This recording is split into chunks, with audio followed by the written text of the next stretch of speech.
നിമിഷപ്രിയയുടെ വധശിക്ഷ റദ്ദാക്കിയ വാർത്ത ഇന്ത്യയിലെ ജനങ്ങളെ സന്തോഷിപ്പിക്കുമ്പോൾ തന്നെ അതിൻ്റെ പിന്നിൽ പ്രവർത്തിച്ച ഒരു മലയാളിയുണ്ട്, ഒരു മതപുരോഹിതൻ. പേര് കാന്തപുരം AP അബൂബക്കർ മുസ്ലിയാർ. ഇന്ത്യൻ ഗവൺമെൻറ്റിന് ഇടപെടൽ സാധ്യത വിരളമായിരുന്ന യമനിലെ സൻആ, നിലവിൽ ഹൂതികളുടെ ഭരണത്തിൻ്റെ കീഴിൽ മുന്നോട്ടു പോകുന്ന സൻആ, ഇന്ത്യക്ക് എംബസി ഇല്ലാത്ത സ്ഥലം.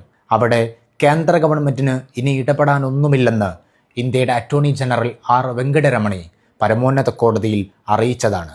ആ സാഹചര്യത്തിലാണ് കാന്തപുരം AP അബൂബക്കർ മുസ്ലിയാർ രംഗപ്രവേശം ചെയ്യുന്നത്. ഒരു രാജ്യം തോൽക്കുമായിരുന്നിടത്ത് ഒരു വ്യക്തി അദ്ദേഹത്തിൻ്റെ അന്താരാഷ്ട്ര ബന്ധം ഉപയോഗിച്ച് ഒരു രാജ്യത്തിൻ്റെ പ്രതീക്ഷയ്ക്ക് തിളക്കമേറ്റുന്നു. അതുവഴി നിമിഷപ്രിയ മോചിതയാകുന്നു.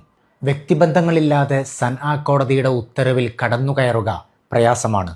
കാന്തപുരം യമനിലെ സൂഫി പണ്ഡിതൻ ഷെയ്ഖ് ഹബീബ് ഉമർ ബിൻ ഹഫീലുമായി സംസാരിക്കുന്നു. ആ സംസാരമാണ് നിർണായകമായത്. ഷെയ്ഖ് ഹബീബ് കൊല്ലപ്പെട്ട തലാലിൻ്റെ കുടുംബവുമായി സംസാരിച്ചു. ഇതുവരെ അടുക്കാതിരുന്ന തലാലിൻ്റെ കുടുംബം ആ ഒറ്റ സംഭാഷണം വഴി വിട്ടുവീഴ്ചയ്ക്ക് തയ്യാറായി. കാന്തപുരം നിമിത്തമാകുന്നു. ആ പണ്ഡിതൻ കയ്യടികൾ അർഹിക്കുന്നു.